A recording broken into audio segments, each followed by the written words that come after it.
This is the Grand Temple Lodge of the Freemasons in Westminster.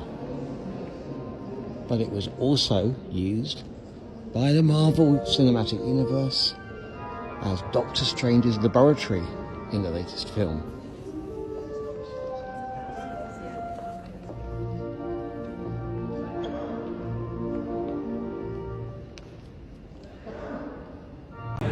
This is the famous sculpture, Day, by Jacob Epstein. When it was put up in 1929, it so shocked the public that several people, first of all, tried to tar and feather the statue, until eventually the artist, Jacob Epstein, was forced to climb up here, knock a couple of inches off the boy in order to assuage public opinion. Human sperm was first conceived of here as a wonderful new idea for invisible ink. It was by this man, Sir Mansfield Cumming, very first chief of the Secret Service, who lived and worked here. It didn't work. It smelt so abominably that they had to stop using it, not before he told all his male staff, every man his own stylus.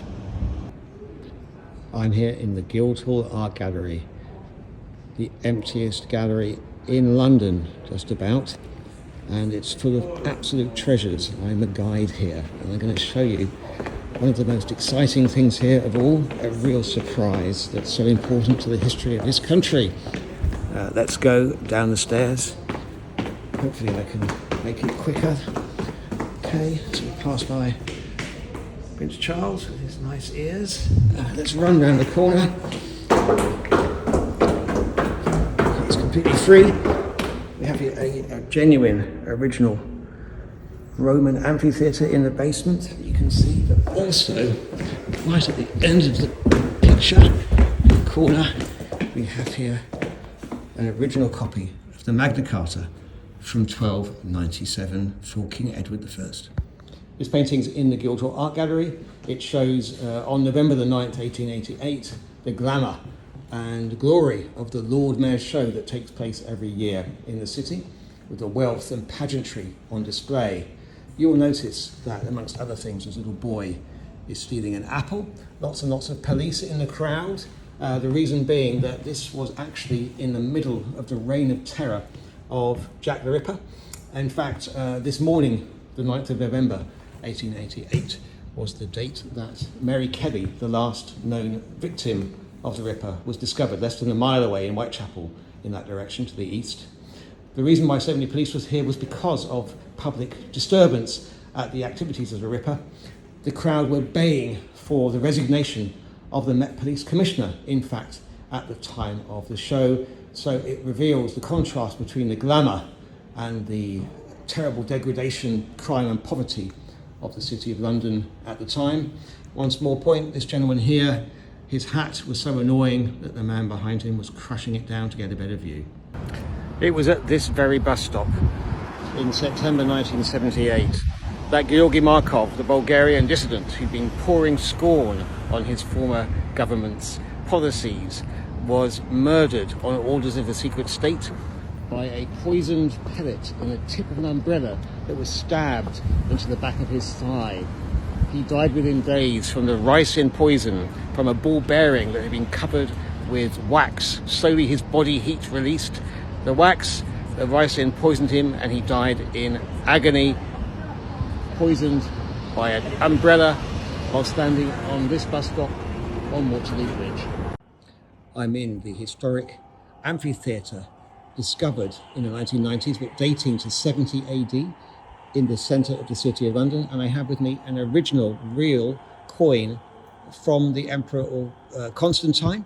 But on the rear of it, you can see here at the very bottom the letters PLN. That means percussus, or struck in London.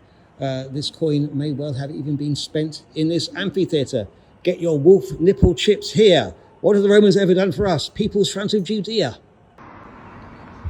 It was in 1944, after a performance at the Portsmouth Temple of Spiritualism, that Helen Duncan became the very last person convicted successfully of witchcraft, if you can believe it. 1944.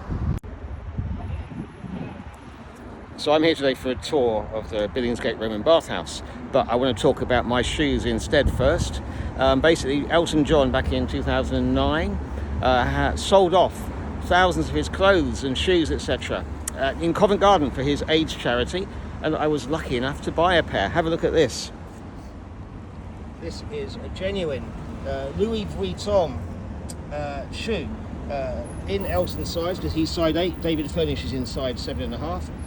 £100, and they serve me very well. I'm really pleased to have them. Back at the Billingsgate bathhouse, I'll put a later video up today about the bathhouse itself. So following the discovery of the image of Margaret Thatcher, which I showed in a previous post by Tower Hill, I found another hidden secret one, this time on the back of a bench over here. Again, very, very unflattering. The artist clearly didn't like her at all. She is shown boiling with devils pickling her, surrounded by the London Eye, the Gherkin, in a cauldron, together with, I think it's Rupert Murdoch, Margaret Thatcher, Boris Johnson, and David Cameron, boiled alive in hell.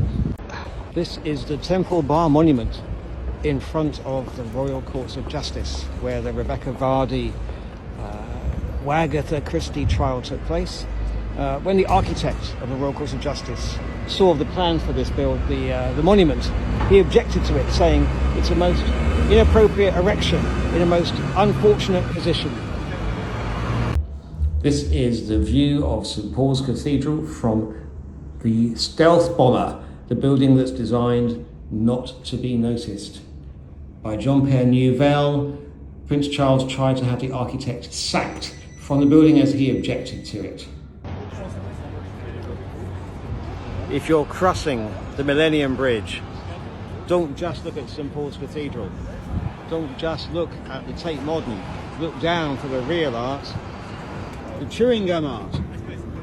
It covers the bridge, several hundred editions of it, all done by a private artist who the police have attempted to stop, and now they've accepted he's a real artist. This book hides a secret. Published in 1946, this is the second edition of 1947, a very, very famous book by the famous philosopher and activist Bertrand Russell. But after the Second World War, paper was very expensive and rare for books, so they reused book covers. Open up this one, and behind it you'll see that it contains a war map used in the Second World War. It's a military map used by the army. This, as you can see from here, shows a section of Germany, so a secret hidden map. Ironically, Bertrand Russell was a great peace campaigner, an early supporter of the campaign for nuclear disarmament. I don't know whether he would have approved of military war maps being used to be the cover of his famous book. I'm in the Church of All Hallows by the Tower in the City of London, and this is the chief treasure in the church.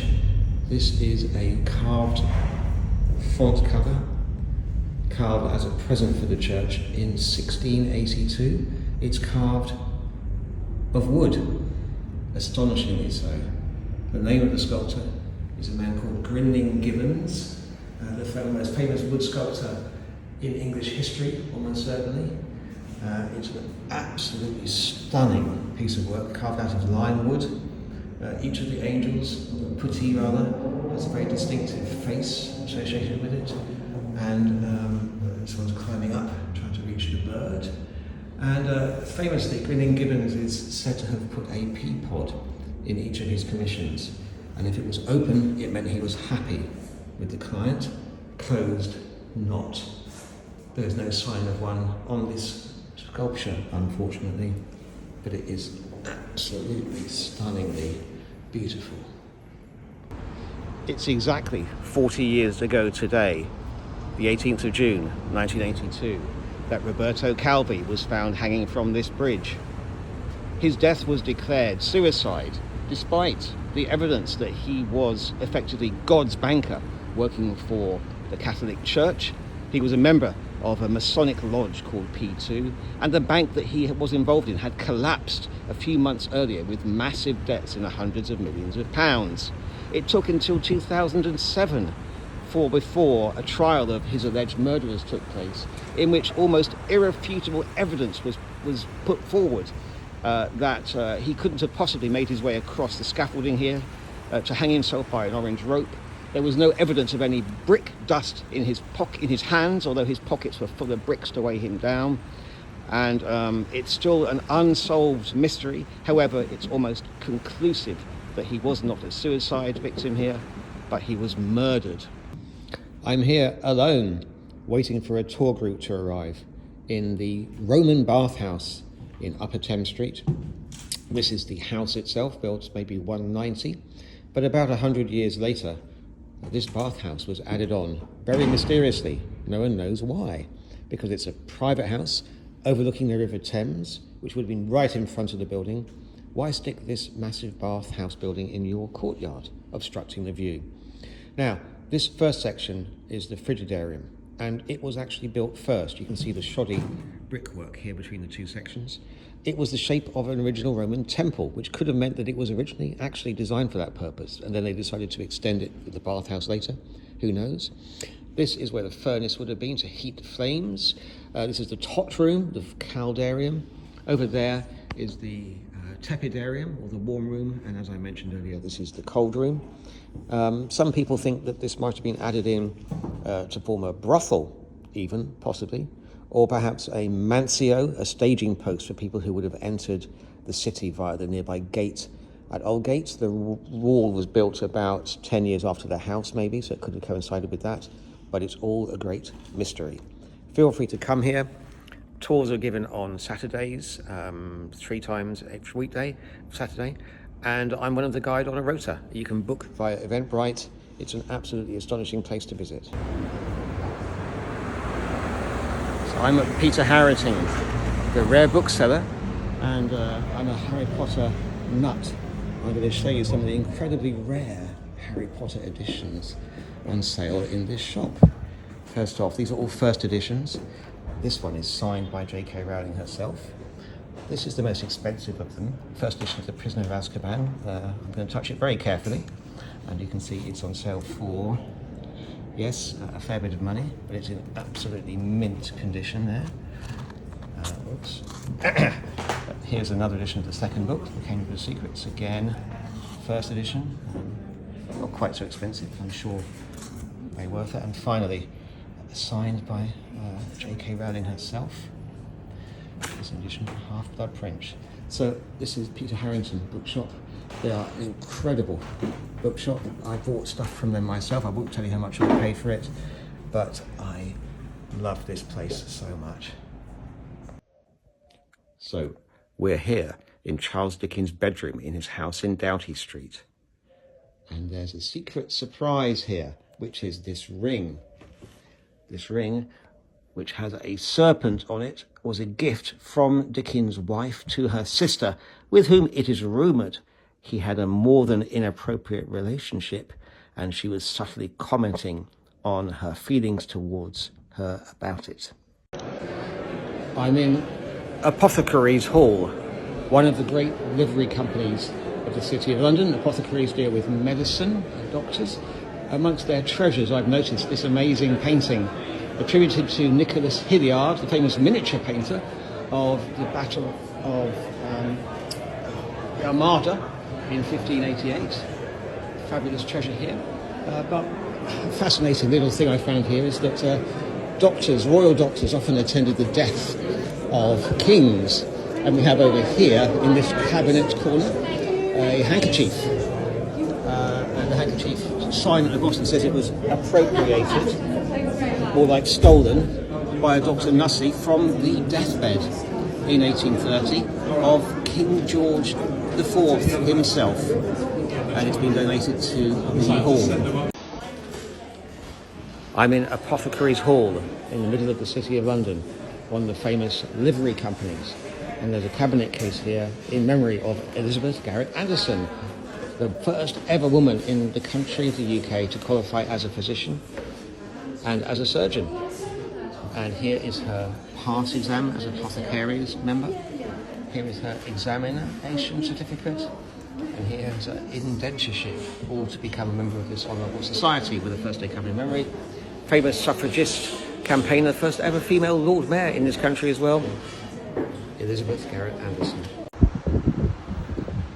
I'm in Waithman Street in the City of London, and it's full of these amazing artworks by the ceramist Rupert Spira, who is also nowadays a famous teacher and philosopher. And they don't like motorcycles here, clearly. These artworks are stunning. It's a tiny little alleyway. I've never seen these artworks before, but they're very beautiful. And come to the City of London and you can see them. There's those more, but I'm going to stop now. Shh! Want to see some Georgian porn found in this building? Okay, I am in the Old Cheshire Cheese, the famous pub frequented by the most famous literary people, journalists, etc., including allegedly Dr. Johnson. But in 1962, there was a fire here which uncovered some tiles that had been set out back in the 1740s. The tiles were incredibly rude. They have not been shown in public before, apart from once. I've got a drawing of one here to show you, and this is it. I've covered up the worst part of it. See, a woman's flagellating someone. They managed to date these tiles to the 1740s because of the style of footwear that the men were wearing, which had square points. But they were found in one of the rooms in here, around a fireplace, and they've never been put on public display since. So, Georgian porn found in this building, dating back to the 1740s. The pub dates back to 1667. Hi, I'm here at a pub that celebrates a famous execution. The pub is called The Hung, Drawn and Quartered, and it's taken from a quote from Samuel Pepys, who says he's been to see Major General Harrison hung, drawn and quartered. He was looking as cheerful as any man could be in that condition. What had happened is that General Harrison was one of the regicides, the people who had signed the death warrant of King Charles I, who was executed at Whitehall in 1649. When his son Charles II was restored to the throne, he hunted down all the regicides he could and had them executed in where modern day Trafalgar Square is now. And the rest of the quote from Samuel Pepys says that he had seen the full circle, as he had also seen the execution of Charles I 11 years before. Hung, drawn and quartered, famous pub in the middle of the City of London, right next to All Hallows by the Tower, and you can see the Shard in the distance. I'm David Harry, I am the London Spy. This is London. And please follow me if you like the videos, click on the links to follow my TikTok, and come and see me at one of my tours.